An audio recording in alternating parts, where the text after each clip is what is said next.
நாக்பூர் காட்டுல ரொம்பவே பலத்த மழையும் இடியுமா இருந்துச்சு. காட்டுல எங்க பார்த்தாலுமே ரொம்ப வெள்ளப்பெருக்கா இருந்துச்சு. தன்வி குருவியோட வீட்டுலயுமே பாதி வரைக்குமே தண்ணி நிரம்பி வழிய ஆரம்பிச்சுது. இதனால தன்வி குருவியும் தியா குருவியும் பயத்திலேயே இருந்தாங்க. தன்வி குருவியோட பொண்ணு தியா குருவி சொல்லுச்சு, அம்மா இப்படியே நிக்காம மழை பெஞ்சிச்சுன்னா இன்னும் கொஞ்ச நேரத்திலேயே நம்ம வீடு மூழ்கிருமா. இந்த வீட்டுல இருந்து எப்படியாச்சும் நம்ம உயரமான இடத்துக்கு போகணுமா. எனக்கு பயமா இருக்கு. தியா செல்லம், அம்மா உன்னை எப்பாடுபட்டாது இந்த வீட்டுல இருந்து வெளியே கூட்டிட்டு போயிடுவேன் தங்கம். நம்ம தங்குறதுக்கான ஒரு நல்ல இடத்தையும் உனக்காக தேடி தருவேன். பக்கத்திலேயே நம்ம காலு ராணியனெல்லாம் இருக்காங்க, போய் உதவி கேட்கலாம் செல்லம். அப்படி சொல்லிட்டு தன்வி குருவி தியா குருவியை அணைச்சிக்கிட்டு அங்கிருந்து மலையிலையும் காலு ராணியோட வீட்டையும் தேடி போக ஆரம்பிச்சுது. கொஞ்ச நேரத்திலேயே தன்வி குருவி சோனு குருவியோட வீட்டுக்கு வந்துச்சு. சோனு அக்கா, என்னோட வீடு மலையில வெள்ளத்துல மூழ்கி போயிருச்சு. என்னால என்னோட பொண்ணை வச்சுக்கிட்டு அந்த வீட்டுல இருக்க முடியல. இன்னைக்கு ஒரு நாள் உங்க வீட்டுல நான் தங்கிக்க நீங்க அனுமதிப்பீங்களா? தன்வி, உனக்கே தெரியும் எங்க வீட்டுல எத்தனை பேர் இருக்கோன்னு. எங்க வீடே ஆட்களால நிரம்பி வழிஞ்சுக்கிட்டு இருக்கு. நீ வேற தண்ணிய பத்தி பேசிக்கிட்டு இருக்க. நாங்களே இருக்க இடம் இல்லாம பாதி பேர் வெளியே போய் தான் தங்கி இருக்காங்க. இதுல நான் உன்னை எப்படிப்பா சேர்த்துக்க முடியும்? போய் வேற யாருக்கிட்டையாவது கேளு. சோனு குருவி அப்படி சொன்னதுமே தன்வி குருவி காலு ராணி வீட்டை தேடி போக ஆரம்பிச்சாங்க. காலு ராணியோட வீடு ரொம்பவே அழகா இருக்கும்.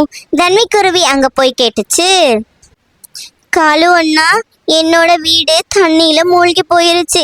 என் பொண்ணுக்கு ரொம்ப குளிருது. இந்த இடியும் மின்னலும் பயமுறுத்துது. தயவு செஞ்சு என்னோட பொண்ணை மட்டுமாவது உங்க வீட்டுல வச்சுக்கோங்க அண்ணா. நான் நாளைக்கு வந்து பாப்பாவை கூட்டிக்கிறேன்.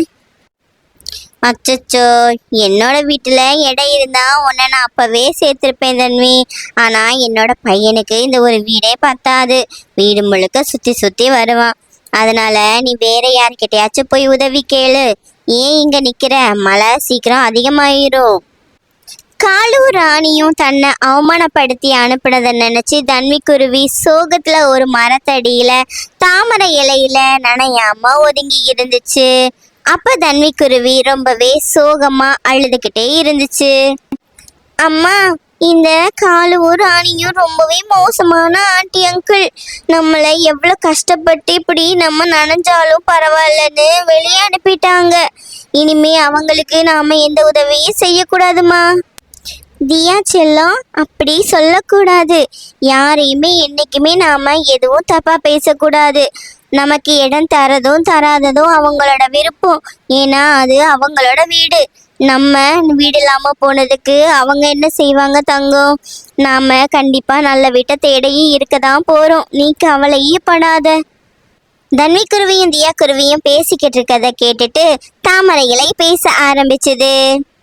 குருவி, பயப்படாத, நான் ஒரு மாய இலை. உன்னோட நல்ல மனசை பார்த்து உனக்கு ஒரு உதவி செய்யலான்னு இருக்கேன். நீ ஆசைப்பட்ட மாதிரியே உனக்கு தங்குறதுக்கு ஒரு வீடு செஞ்சு தரேன். அந்த வீட்டுல நீ சந்தோஷமா இருக்கலாம். அப்படி சொல்லிட்டு மாய இலை அங்கிருந்து மறைஞ்சு போச்சு. மாய இலை சொன்ன மாதிரியே தாமரை இலையிலையும் பூவிலையும் செஞ்ச ஒரு அழகான வீடு அங்க வந்துச்சு. அந்த வீட்டை பார்த்துட்டு தியா குருவியும் தன்வி குருவியும் வாயடைச்சு போய் நின்னாங்க. ஏன்னா அந்த வீடு அவ்வளவு அழகா இருந்துச்சு. தன்வி குருவியும் தியா குருவியும் அந்த வீட்டுக்குள்ள போய் இருந்தாங்க. அந்த வீடு பார்க்கறதுக்கே அவ்வளவு அழகாவும் இருந்துச்சு, பிரம்மாண்டமாவும் இருந்துச்சு. மாய இலை தன்வி குருவிக்கும் தியா குருவிக்கும் தேவையான சாப்பாட்டையுமே உள்ளேயும் வச்சிருந்துச்சு. தன்வி குருவி மாய இலைக்கு நன்றி சொல்லுச்சு. மாய இலையே, நீ செஞ்ச உதவிய நானும் என் பொண்ணும் எந்த நேரத்திலையும் மறக்க மாட்டோம். எங்களுக்கு இந்த மலையில இந்த வீட்டுல இருக்கிறது ரொம்ப கதகதப்பா இருக்கு. உனக்கு ரொம்ப நன்றி மாய இலையே. அங்க காட்டுல நிலைமை ரொம்ப மோசமாயிக்கிட்டே இருந்துச்சு. காத்தும் மழையும் புயலும் ரொம்பவே அதிகமா இருந்துச்சு. மரங்கள் முக்காவாசி தண்ணியில மூழ்க ஆரம்பிச்சுது. பறவைகள் எல்லாருமே பயத்துல இருந்தாங்க. காகங்களும் பறவைகளும் ஒன்னா சேர்ந்து முடிவு செஞ்சு தன்வி குருவி கிட்ட போய் உதவி கேட்கலான்னு நினைச்சாங்க.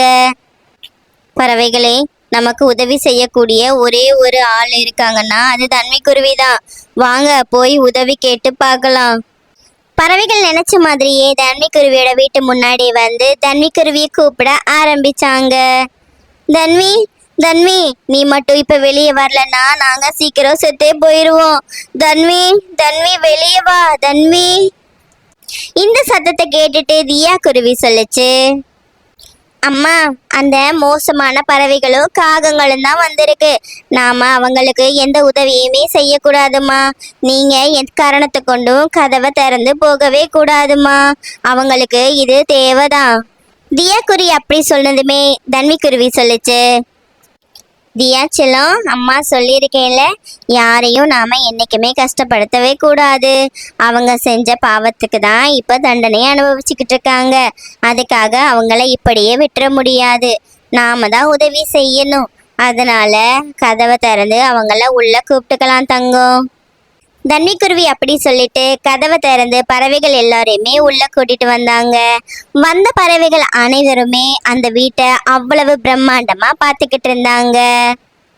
அப்போ காளிக்காகம் தியா குருவி கிட்ட இப்படி சொல்லுச்சு, தன்வி, உங்களுக்கு நாங்க எவ்வளவோ கஷ்டம் கொடுத்துருக்கோம். உங்களை வீட்டுக்குள்ள கூட சேர்க்கல. ஆனா அதெல்லாம் மறந்துட்டு எங்களை இன்னைக்கு வீட்டுக்குள்ள அனுமதிச்சிருக்க. இதை நினைக்கும் போது எனக்கு ரொம்ப பெருமையாவும் இருக்கு. இனிமே நான் உன்னை கஷ்டப்படுத்தவே மாட்டேன். அப்ப மாய இலை பேசுச்சு, பறவைகளே, தன்வியோட நல்ல குணத்தை இப்பவாது புரிஞ்சுக்கோங்க. இனிமேலாவது தன்விக்குருவியை கஷ்டப்படுத்தாம இந்த வீட்டுல இருங்க. அப்படி சொல்லிட்டு மாய இலை அங்க இருந்து மெதுவா மறைஞ்சு போச்சு. இதுல இருந்து நாம என்ன கத்துக்க போறோம் அப்படின்னா, யாருக்கும் எந்த சூழ்நிலையிலையும் நாம உதவி செய்யலைன்னா கூட பரவாயில்ல, அவங்கள அவமானப்படுத்தவோ அலட்சியப்படுத்தவோ கூடாது. ஏன்னா மாற்றம் ஒன்றே மாறாதது.